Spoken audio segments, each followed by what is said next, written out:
శ్రేణి టీవీ. ఈరోజు మన ఎక్స్ మినిస్టర్ రోజా గారు మాట్లాడుతూ కొన్ని వాక్యాలు పలికారు. ముద్దు మాట ఒకసారి వినండి.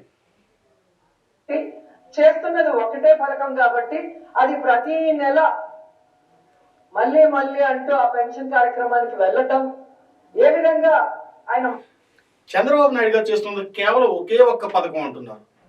మరి మొన్నటి వరకు మొదలు పెట్టినటువంటి సిలిండర్లు తీసుకోవట్లేదు ఎవరును? మీకు తెలియదా? సిలిండర్లే కాదు, జనవరి, ఫిబ్రవరి, మార్చ్ 3 నెలలు కలిపి ఏప్రిల్లో 7,000 రూపాయల చొప్పున పెన్షన్ ఇచ్చారు. మీరు 250 రూపాయలు పెంచడానికి ఎన్ని తిప్పలు పడ్డారండి? 4 సంవత్సరాలు చేశారు. ఆ 250 రూపాయలు పెన్షన్ పెంచడానికి ఒక సభను ఏర్పాటు చేసి ఆ సభకు ఎక్కడెక్కడి నుంచో 23 జిల్లాల నుంచి కూడా 26 జిల్లాల నుంచి కూడా జనాలను పోగేసుకొచ్చి చివరిగా మీరు చెప్పింది ఏంటంటే 250 రూపాయలు పెంచడం జరుగుతోంది, అలా ప్రతి సంవత్సరం పెంచుతాను అని చెప్పి ఆఖరికి 3,000 చేశారు. అది కూడా ఎన్నాళ్ళకి? 5 సంవత్సరాలకి. ఆయన మాట్లాడుతున్నారో మనం అందరం కూడా చూస్తున్నాం. నిజంగా జగన్ నొక్కిన బటన్లన్నీ మేమిచ్చే పెన్షన్లు అంతే. నిజం కదా? నిజం కదా? మేము ఇచ్చిన పెన్షన్లు మీరు ఎవరైపోయారు? నిస్సిగ్గుగా మీరేం చెప్తున్నారు? 39 లక్షల మందికి మాత్రమే మనం 2014 నుంచి 19 వరకు టీడీపీ పెన్షన్లు ఇచ్చింది అని చెప్తున్నారే. మీరు మాత్రం 66 లక్షలకు ఇచ్చామని చెప్తున్నారు. మీరు అప్పుడే 56 లక్షల మందికి టీడీపీ పెన్షన్లు ఇచ్చింది. అది కాకుండా ఇప్పుడు ఈ గవర్నమెంట్లో వచ్చిన తర్వాత 3 లక్షల పెన్షన్లు తగ్గిపోయి కేవలం 63 లక్షల మందికే ఇస్తున్నారని మీరు అంటున్నారే. మీరు అన్యాయంగా అనర్హులకు ఎంతమందికి పెన్షన్లు ఇచ్చారో తెలుసా? అది కూడా చెప్తాను. ఎంత నిస్సిగ్గుగా అబద్ధం చెప్పటం అనేది ఆయనకే చెల్లింది. ఆయనకి అబద్ధం అనేదానికి బ్రాండ్ అంబాసిడర్స్ ఎవరంటే వైసీపీ అధికార ప్రతినిధులు. జరగని విషయాన్ని కూడా జరిగింది అని అంత పర్ఫెక్ట్గా చెప్పడంలో మీకన్నా తోపులు ఎవరు లేరు. అందులోనూ ముఖ్యంగా మీ హోమ్ మినిస్టర్ ఎవరైతే ఉన్నారో ఆవిడ పేరు తెలుసు కదండి, సుచరిత గారు. నిస్సిగ్గుగా మేము దిశ చట్టాన్ని తీసుకొచ్చాం, దిశ చట్టాన్ని పెట్టి 3కి ఉరిశిక్షలు వేసాం, 21 మందికి యావజ్జీవ శిక్ష వేసామని చెప్పి నిస్సిగ్గుగా చెప్పిన వ్యక్తులు ఎవరంటే సాక్షాత్తు మీ క్యాబినెట్ మినిస్టర్లే. మీరు పోయి అబద్ధానికి బ్రాండ్ అంబాసిడర్లు అయ్యండి ఎదుటివాడి అబద్ధాలు ఆడుతున్నాడు అంటూ ఎదుటివాడి మీద విషం చెమ్మటం కరెక్ట్ కాదు. అండగా నిలిచిన ఆ పత్రికలు రాయటం అనేది వాళ్ళకే చెల్లింది.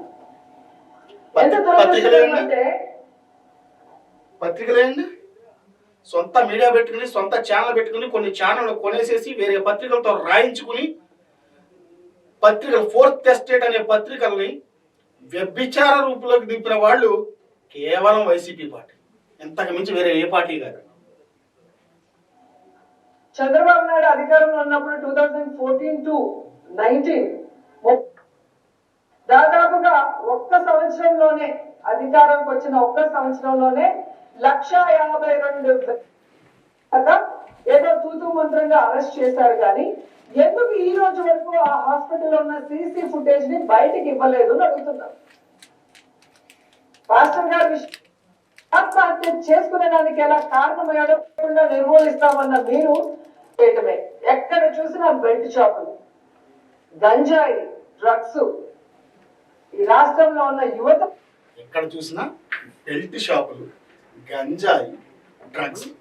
అసలు మాట్లాడడానికి అర్హత ఉందా అని అడుగుతున్నా, కొంచెం సిగ్గుందా అని అడుగుతున్నా. ఎక్కడ చూసినా బెల్ట్ షాప్. అసలు డ్రగ్స్ మీ హయాంలో దొరికిన 100 రూపాయలకి 50 రూపాయలకి డ్రగ్స్ దందా ఎక్కడైనా జరిగిందా? మీరే చెప్పండి. యువతని నాశనం చేస్తుంది. ఆ యువత చేతిలో ఈరోజు ఆడపిల్లలు బలి అవుతున్నది నిజం కాదని అడుగుతున్నా. మీ హయాంలో 2019 నుంచి 2023 వరకు ఎంతమంది మిస్సింగ్ కేసులో ఉన్నారో తెలుసా? ఎంతమంది గంజాయికి బానిసయ్యి రిహాబిలిటేషన్ సెంటర్లో ఉన్నారో తెలుసా? సాక్షాత్తు ముఖ్యమంత్రి ప్రాతినిధ్యం వహిస్తున్న కుప్పంలో కానీ, హోంమంత్రి ప్రాతినిధ్యం వహిస్తున్న వైజాగ్ ప్రాంతంలో ఈరోజు ఎకరాలకు ఎకరాలు గంజాయి పండిస్తుంటే అసలు గంజాయి అన్న మాట దానికి బ్రాండ్ అంబాసిడర్ మీరండి. ఇక మీకు రెండో వాళ్ళని ఇంతులు అంటానికి లేదు. మీ టైంలో దొరికిన పెడ్లర్స్ని ఈరోజు దారుణంగా ఈగల్ టీం అంటూ పెట్టాం. ఆ రోజు మీరు ఎస్ఓపీలని ఎవరెవరినో పెట్టారు, కానీ మీ వల్ల ఏమీ కాలేదు. ఏవి అంటే ఏమీ కాలేదు. ఎంత దారుణంగా ఆ రోజు గంజాయి తాగి డ్రగ్స్ వార్లు అయినాయో, గ్యాంగ్ వార్లు అయినాయో ప్రతి ఒక్కరికి తెలుసు. ఏం చేస్తున్నారని అడుగుతున్నా. 100 రోజుల్లో గంజాయి అభిమానాన్ని ఎలా చాటుకుందో మీరు చూశారు. అలాగే మీరు చూస్తే ఎలమంచిలి వైస్ ఎంపీపీ ఎన్నికల్లో ఒక ఎంపీటీసీ వైఎస్ఆర్సీపీకి సంబంధించిన కంబాల సత్యశ్రీ ఎంత ఒత్తిడి చేసినా, ఎంత బ్లాక్ మెయిల్ చేసిన, బ్లాక్మెయిల్ రాజకీయాలు, ఒత్తిడి రాజకీయాలు, ఎంపీటీసీలు, ఎంపీపీ, వైస్ ఎంపీపీల గురించి మీరు చెప్తున్నారు. ఆ రోజు తెలుగుదేశం పార్టీ కానీ వేరే పార్టీ కానీ వైసీపీ తప్ప వేరే ఏ పార్టీనైనా మీరు నామినేషన్ వెయ్యనిచ్చారా? చెప్పండి. మా అంజిరెడ్డి తాత ధైర్యంగా మెడలో పసుపు కండవా వేసుకుని వెళ్ళి నామినేషన్ వేయడానికి వెళ్ళాడు. కొట్టడానికి వచ్చారు. ఎక్కడ పడితే అక్కడ మమ్మల్ని నామినేషన్ వేయనివ్వకుండా చేశారు. ఆ రకంగానే మీరు ఆ రోజు మున్సిపాలిటీలు కానీ లేదంటే కార్పొరేషన్లు కానీ ఏకగ్రీవం చేయించుకున్నారు. ఎంపీలను సైతం బెదిరించారు. ఈరోజు మీరు ఏ ఎంపీపీ ఎన్నికలైతే ఎక్కడైతే ఉప ఎన్నికలు జరిగినాయో, ఎక్కడైతే మీకు సంబంధించిన 50 ఎంపీపీలు జరిగినాయో అందులో మీరు నెగ్గింది 39, ఇంకా మీకు 11 బొక్క. అది తెలుసుకోండి. ఆ అమ్మాయి ఎంత పేదరాలైనా ఈరోజు తనకి గుర్తింపు వచ్చింది. రోడ్లో ఆయనే ఒక సీఎంఏ అందరినీ అడుక్కునే పరిస్థితి. ఆయన మాట్లాడేటప్పుడు అందరూ వెళ్ళిపోతున్నారంటే అర్థం ఏంటి? తానిచ్చిన వాగ్దానాలు ఏది నెరవేర్చని ఇఫ్తార్ ఎందుకు పోలేదో మనం చూసాం. అలాంటి వ్యక్తి ఈరోజు ఓటు వేయకుండా ఉంటాడని ఎవరు అనుకోరు. కానీ వీళ్ళకి ఖచ్చితంగా ఏ విధంగా పర్చేస్ చేశారు. అలాగే 26 జిల్లాల ఉంటే ప్రజలందరూ లేచి వెళ్ళిపోవటం మనం కళ్ళారా చూసాం. మీటింగ్కి వెళ్లే ముందేమో పిల్లలు మీటింగ్కి రండ్రా, ఆడవాళ్ళు మీటింగ్ రండ్రా అని రోడ్లో ఆయనే ఒక సీఎంఏ అందరినీ అడుక్కునే పరిస్థితి. అక్కడ సిచ్యువేషన్ ఏంటి? ఒక ఇంటి లోపలికి వెళ్ళి వాళ్ళ పలకరించి బయటకు వస్తున్నప్పుడు అక్కడ ఉన్న ఆడాళ్ళు సార్ నమస్కారం అంటే రెండమ్మ మాట్లాడుకుందాం అన్న ఒక్క మాట తప్ప వేరే ఏ మాటనే మాట్లాడారా?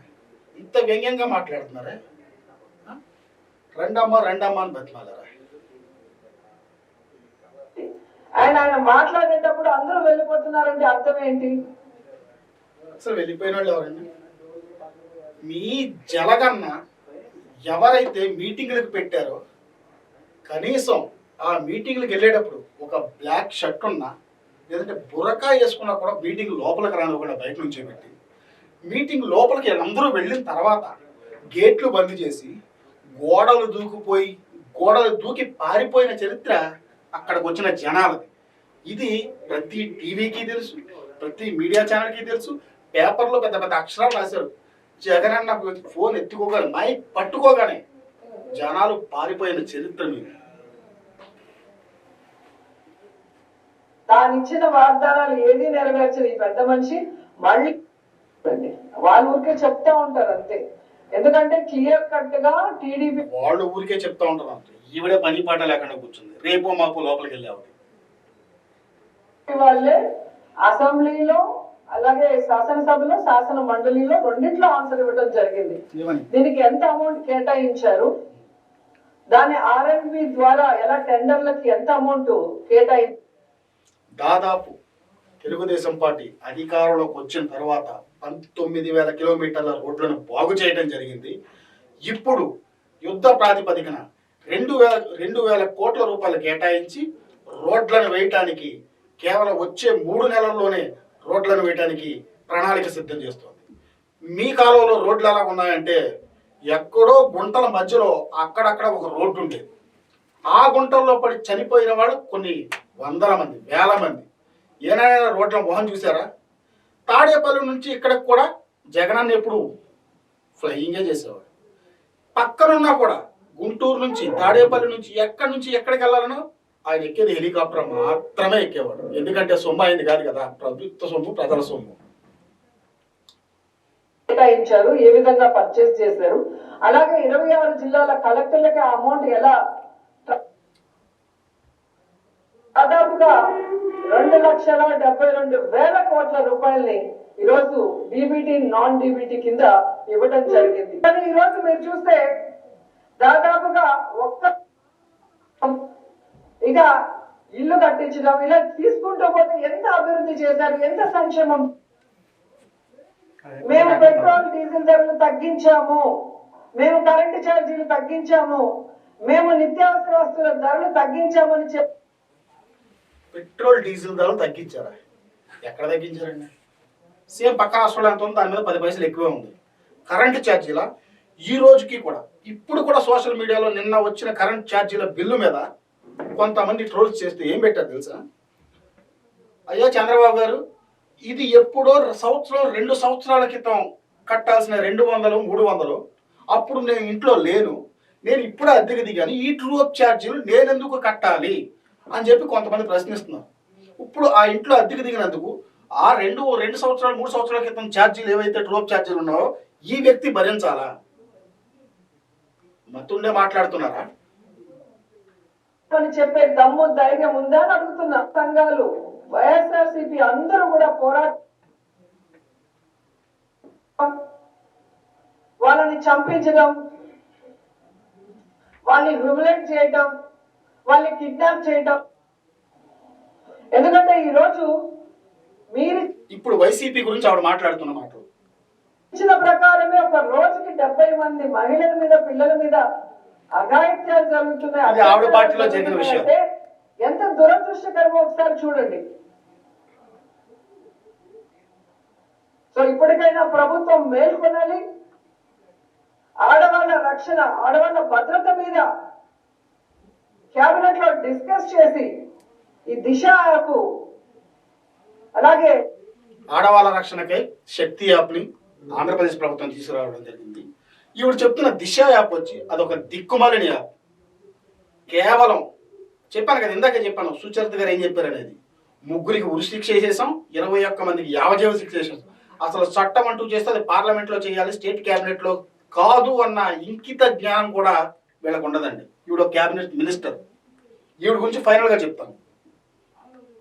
దిశ చట్టాన్ని ఈరోజు మీరు కేంద్రంలో బీజేపీతో ఉన్నారు కాబట్టి దాన్ని ఎలాగైనా ఓకే చేయించుకో. దిశ 13 మీరు తెచ్చానన్నారు. ఆ రోజు గత 5 సంవత్సరాలు కేంద్రంలో బీజేపీతో వ్యభిచారం చేసిన మీరు మీ మనుషులు లోపలికి వెళ్లకుండా, మీ మనుషులు జైల్లోకి వెళ్లకుండా, ఈవెన్ సిఏఏ బిల్లులకు కూడా, సిఏఏ సిటిజన్షిప్ అమెండ్మెంట్ బిల్లుకు కూడా అక్కడికి వెళ్ళి మీ 31 మంది ఎంపీలతోటి కూడా అక్కడ మీరు ఓటేయించి ఇక్కడికి వచ్చి ఆంధ్రప్రదేశ్ రాష్ట్రంలోకి వచ్చి ఏం చెప్పింది? అక్కడ బీజేపీ ముస్లింలకు అన్యాయం చేస్తుందని చెప్పి ద్వంద్వ వైఖరి అవలంబించిన మీరు ఈరోజు ఎన్డీఏతో ఉన్నాం కాబట్టి దిశ చట్టం ఆమోదించి రావాలా? తీసుకొచ్చి ఈ రాష్ట్ర మహిళల్ని కాపాడాలని కూడా డిమాండ్ చేస్తున్నాం. చేయలేను, చేస్తాను కానీ పార్టీ మారను అని ధైర్యంగా నిలబడి వైఎస్ఆర్సీపీకి ఓటేసింది అంటే మీరు ఆలోచించుకోవాలి. అలాగే పుల్లల చెరువు వైఎస్ఆర్సీపీ ఎన్నికల్లో మహిళా ఎంపీలకే అర్థమైపోయింది. మనం చెప్పడం కన్నా మనం చెప్పక ముందే వాళ్ళు అర్థం చేసుకొని వెళ్ళిపోవడం అనేది కళ్ళారా కనిపిస్తుంది. అండగా నిలబడి రక్షణ కల్పించాలి. సనాతన యోధుడని చెప్పుకోవడమే కాదు, తిరుమలలో జరుగుతున్న అన్యాయాల్ని ప్రశ్నించేది. అది తానిచ్చిన వాగ్దానాలు ఏదీ నెరవేర్చని ఈ పెద్ద మనిషి మళ్ళీ అబద్ధాలు చెప్పడమే పనిగా పెట్టుకున్నాడు. వీటి వల్ల ఏ ఉపయోగం లేదు అనేది ప్రజలకే అర్థమైపోయింది. మనం చెప్పడం కన్నా మనం చెప్పక ముందే వాళ్ళు అర్థం చేసుకొని వెళ్ళిపోవడం అనేది. మళ్ళీ చెప్తున్నా, ఇందుకే మనకు 11 ఇచ్చారండి రోజా గారు. ఇందుకే మనకు 11 ఇచ్చారు. దేనికి ఇచ్చారు? చెప్పింది ఏది చేయలేదు, కానీ చెప్పడం మాత్రం 99% హామీలు మేము అమలు చేశామని చెప్పి డబ్బాలు చెప్పారు చూసారా. ఒక వర్గానికి మీరు ఇన్స్పిరేషన్ అనమాట. ఎలాగంటే ఒక సినిమాలో డైలాగ్ ఉంటుందండి, వాడు అబద్ధాలు చెప్తానే ఉంటాడు, అల్లు అర్జున్ అని చెప్తాడు, మీరు ఒక వర్గానికి ఇన్స్పిరేషన్ అండి అని. సేమ్ మీరు కూడా అంతే. కళ్ళారా కనిపిస్తుంది.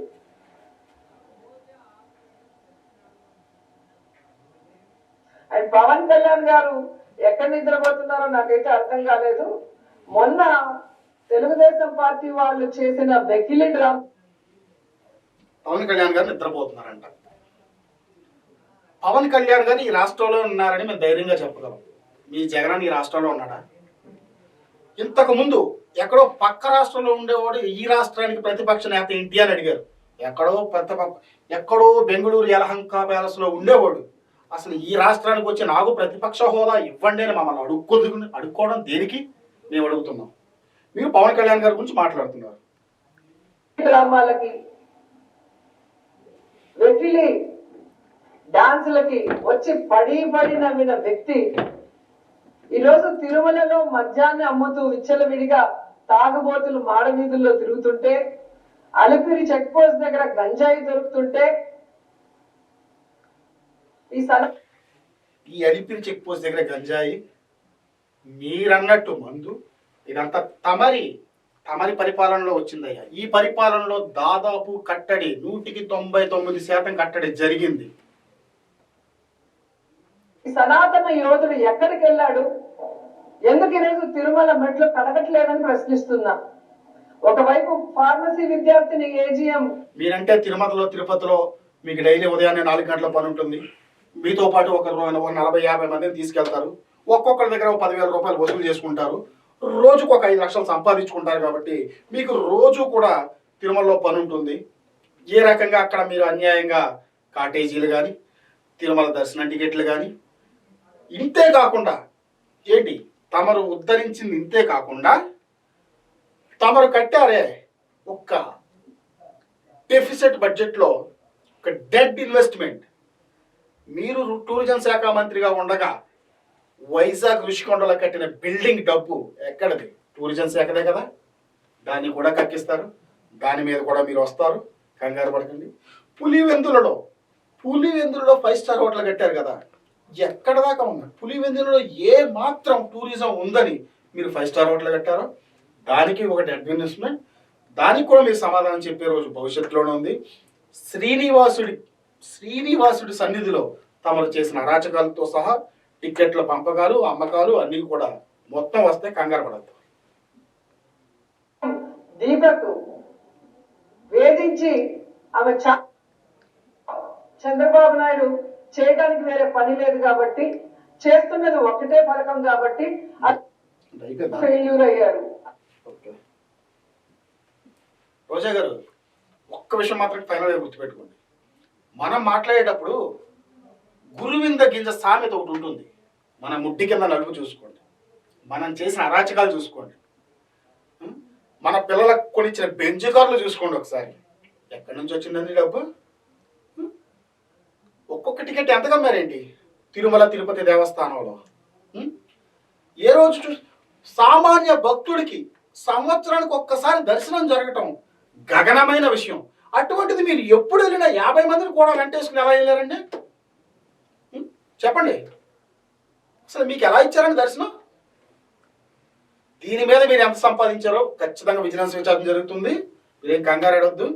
టూరిజం శాఖలో తమరు ఉద్ధరించింది కూడా ఈ కూటమి ప్రభుత్వం ప్రతి ఒక్కటి కూడా ప్రతి చిన్న క్లూ వదలకుండా సాక్ష్యాధారాలతో బయటకు తీస్తుంది. ఆ రోజు తమరి వల్లభనేని వంశీ గారు ఉన్నారు, ఆయన పేరు వర్ర రవీంద్ర రెడ్డి గారు ఉన్నారు, ఇంకా చాలా మంది వెళ్ళిన వాళ్ళు ఉన్నారు. అలాగే మీకన్నా ముందు కాకాని గోవర్ధన్ రెడ్డి గారు వెళ్ళబోతున్నారు. అలాగే వాళ్ళ తర్వాత మీరు వెళ్ళండి, వాళ్ళతో పాటు జైల్లో కూర్చొని ముచ్చట్లు చెప్పుకోండి. ఈ ప్రెస్ మీట్లు ఏమైనా ఉంటే అక్కడ పెట్టుకుంది. కానీ అవకాశం కూడా మేము ఇస్తాం. బట్ వెళ్ళేటప్పుడు మేకప్ కిట్ మర్చిపోకండి, వంశీ గారిని చూడలేకపోతాం. Thank you.